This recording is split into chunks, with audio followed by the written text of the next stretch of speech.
So ayan mga kainday, ang suginak ng market. Kita niya ni. Ala, Diyos ko ni nagadong alupot. Yan o.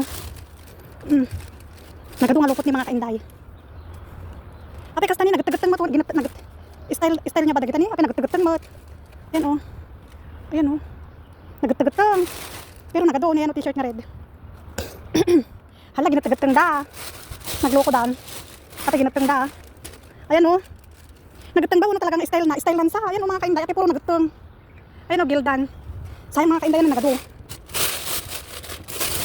Puro mga luplupot. Ayan o. Style. Talagang style niya mga kainday. Ayan o. Gildan. Style na talaga. Style na. Ayan o. Talagang style na lang. Puro kasta amin ki-design na. Ayan o. Nagado mga kainday. Ayan o. Alak na natin ni blue. Ni. Nagado pa yung baba ni o. Ayan o. Mga kainday nagado. Pero dito lang alaok. Kasi. Ayan nga tabi eh. Shoelace. Ije baka nung sapatos na tabado dyan. Inakan dyan market mga kainday. Butuari takman o. Katakman na shoelace. Op. Ayan o. Nagado o.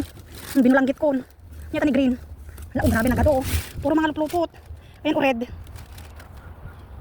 Ini Adidas sa ito ah. Ayan o nakasupot tayo. Ada pa yellow. Ayan tama natin nakasupot.